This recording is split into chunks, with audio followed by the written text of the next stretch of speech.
Selamat pagi, kali ini saya akan memberikan tutorial bagaimana seorang admin untuk mengelola aplikasi yang terbaru. Yang pertama, saya akan masuk di admin.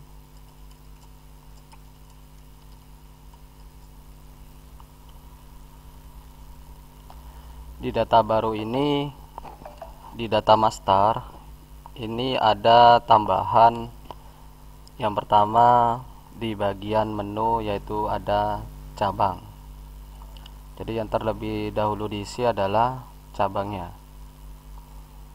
Jadi bisa membuat cabang lagi.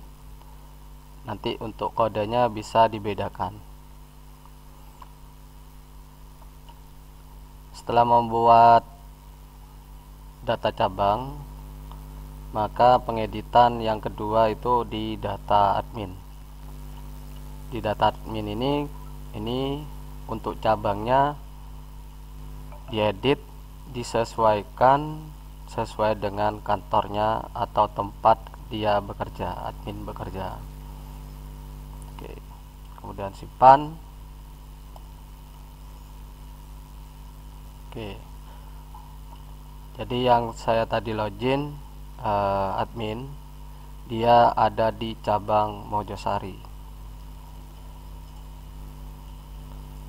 Setelah itu ada perubahan di data barang. Di data barang ini tidak ada lagi yang namanya stok. Jadi stok ini nanti terdapat pada cabang masing-masing. Ini adalah master data barang, bisa menambahkan data barangnya seperti biasanya dan tidak ada stok. Jadi ketika menambahkan suatu barang,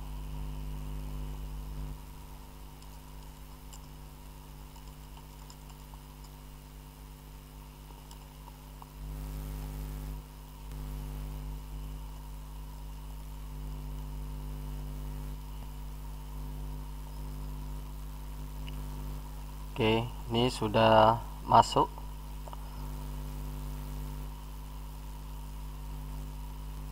Setelah itu, karena ini admin ada di cabang Mojosari, ini ada menu cabang di stok barang.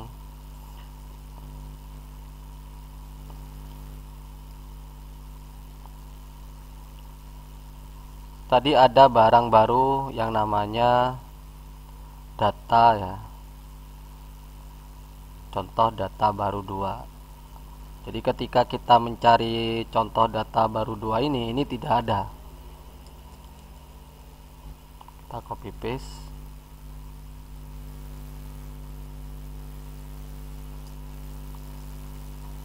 Kenapa tidak ada?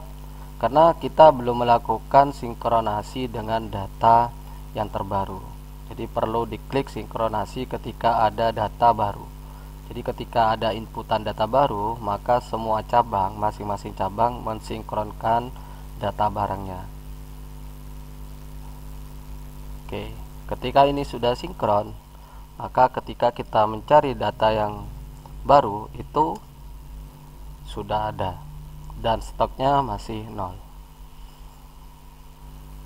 Kembali lagi. Setelah nanti di stok barang, ada pertanyaan mungkin, bagaimana stok yang sebelumnya sudah ada? Jadi karena ini ada peralihan aplikasi dengan perubahan sistem cabang, maka untuk stok itu bisa melakukan stop of name. Jadi boleh diubah seperti itu. Kalau ingin mencari, ini bisa tekan F. Kita akan cari. Nah, ini contoh data baru. Ini di kategori mainan. Ini masing-masing kategori ya, dibedakan. Kemudian kita bisa edit. Misalkan saya akan memasukkan stok toko gitu ya. Kemudian ada contoh baru, ini saya kasih ada 2 gitu. Ini saya kasih 50 saja. Jadi ketika ini sudah melakukan perubahan stoknya masing-masing, maka proses penyimpanan, karena listnya stop name awal atau ketika mau perubahan boleh, mau penyesuaian stok boleh. Jadi stok opening awal ini bisa dilakukan pada saat kita memberikan stok awal atau stok opening di awal bulan, atau misalkan stop opening-nya 3 bulan satu kali, kita pilih stop opening awal. Setelah itu nanti kan ketahuan minusnya, maka harus ada perubahan. Oke, kita simpan. Jadi data ini, stop opening ini masing-masing cabang berbeda. Oke, kita akan cari apakah ini sudah masuk ya. Jadi sudah menyesuaikan. Ini bisa diedit ya ketika admin melakukan stop opening. Jadi ini adalah stok yang ada pada aplikasi. Kita cek di data barang, ini stok barang. Kita cek lagi apakah stoknya sudah masuk. Oke, ini sudah masuk. Oke, saya akan login di kantor 1. Di kantor 1 ini ada admin Gandis ya.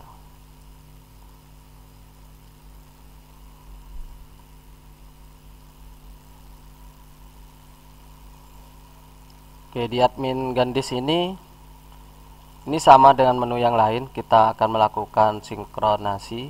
Jadi ketika ada data baru, mohon diinformasikan ke cabang lain untuk mensinkronkan, supaya ketika ada pengiriman dan kita menerima barang itu sudah sinkron stoknya, jadi tidak amburadul. Jadi seperti itu. Jadi kita melakukan yang namanya sinkronasi. Oke, setelah itu kembali, atau kita cek lagi data barang yang kita cari tadi apakah sudah masuk.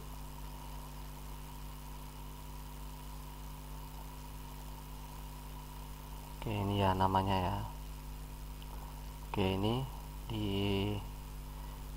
adminnya Gandis. Oke, ini sudah masuk. Dia stoknya masih 0 karena di cabang di cabang kantor 1 sesuai dengan nama cabang tadi. Kemudian ketika kita ingin melakukan pengiriman, misalkan saya akan mengirimkan contoh data baru dan contoh data baru 2. Jadi ada 2 item barang yang saya akan kirim.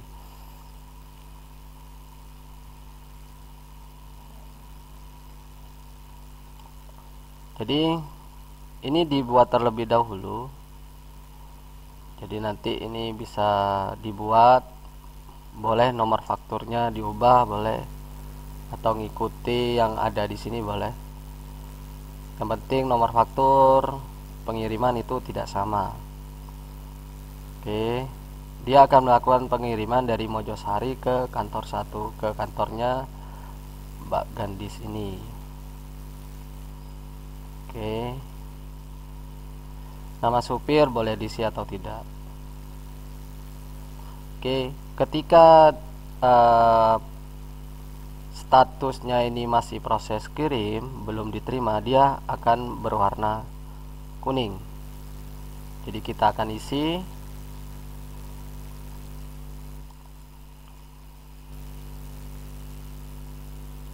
Kita akan ngirim 20. Kemudian contoh baru 2-nya tadi kita akan ngirim 20. Oke. Yang sebelumnya data barangnya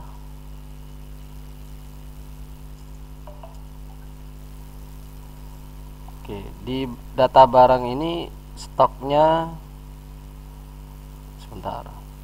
Kita cek ini ya. Oke.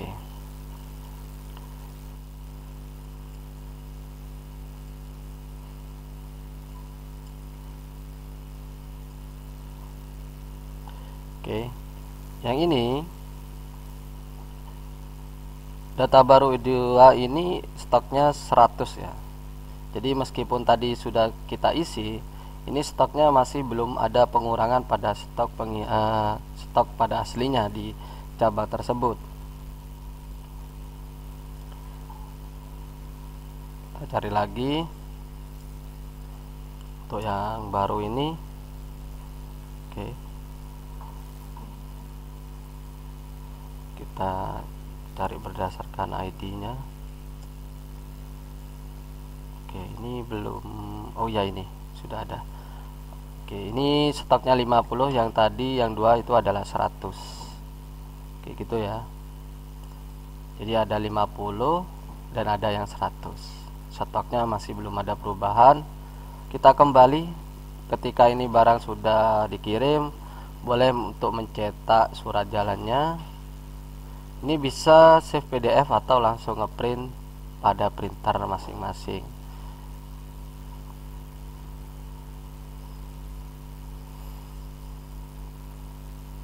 Oke, setelah itu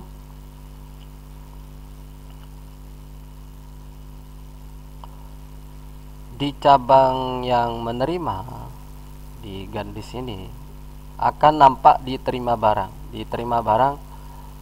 Oke, ini warnanya kuning, ada pengiriman barang dari Mojosari. Ini masih proses kirim, ada 2 data. Jadi ada 2 metode. Jadi bisa terima semuanya, bisa misalkan cek nota, checklist dengan itu, kemudian terima ya. Tapi kalau lebih teliti lagi, ini satu persatu. Misalkan kalau kita udah klik, ini dia stoknya udah masuk gitu ya. Jadi kita menganggap stok itu udah valid dan sudah masuk ke stoknya si Gandis, dan terjadi pengurangan pada stok yang sebelumnya. Oke, misalkan ini contoh baru. Ini saya lakukan aksi terima barang. Oke, yang awalnya stoknya 0 di gudangnya Gandis menjadi 20. Oke, kita cek apakah stoknya berubah.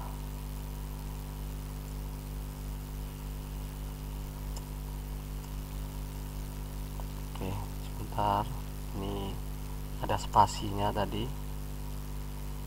Oke, ini ya. Oke, jadi dia akan terjadi pengurangan. Nah, misalkan Anda langsung pengen terima semua barang, boleh. Tapi ketika kalian melakukan satu persatu, wajib terima semuanya, ini wajib diklik ya, wajib diklik, karena mengantisipasi data barang yang belum di checklist gitu.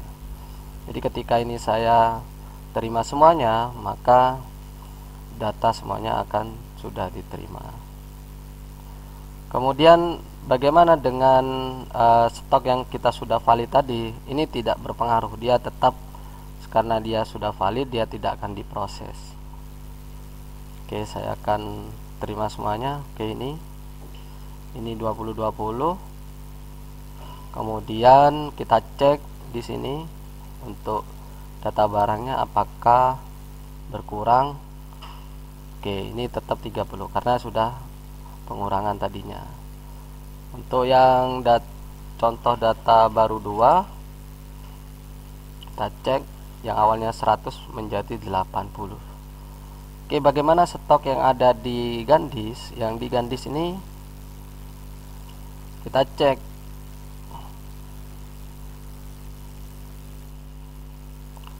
Dia stoknya sudah 20. Yang contoh 2, dia stoknya juga 20. Jadi seperti itu untuk pengiriman dan penerimaan barang. Misalkan ada pembelian barang atau kulaan gitu ya, itu bisa klik di data barang dan pembelian barang. Oke, kita bikin fakturnya, kita isi, kita kulakan dari mana, simpan. Oke, jadi tanda hapus ini masih ada ketika barang ini statusnya kosong.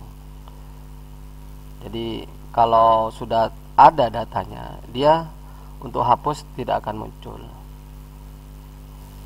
Oke, kita cari misalkan tadi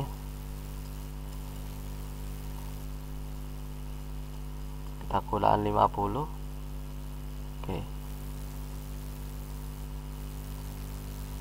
Oke, dia tidak akan muncul. Kita cek di stoknya gitu ya, apakah ada penambahan. Oke, ini sudah tertambah. Yang awalnya 30, kita pembelian 50 menjadi 80.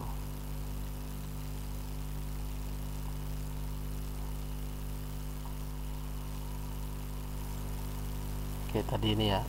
Oke. Setelah itu di admin bisa melakukan stop of name sesuai dengan cabangnya masing-masing. Kita cek ini stop of name berbeda dengan stok di tiap cabang. Misalkan saya cari contoh tadi ya.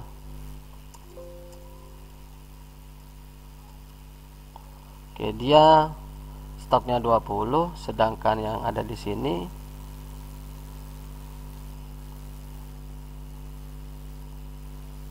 $80.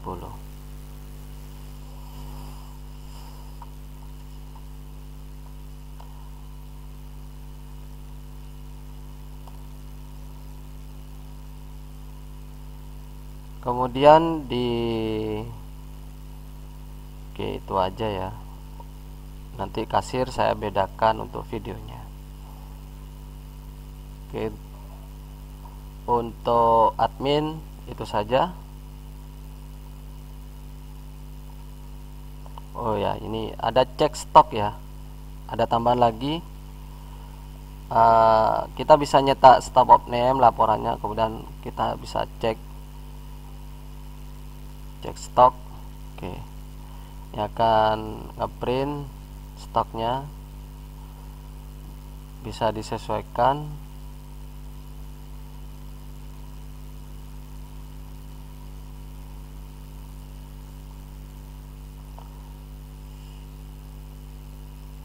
Kemudian untuk stock of name bisa pilih. Jadi Anda ingin mencetak laporan stock of name tanggal berapa,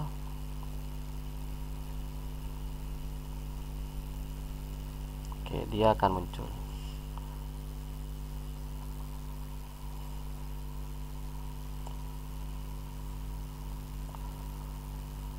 Oke, itu saja untuk admin. Kita akan beralih ke tutorial kasir dan laporan penjualan.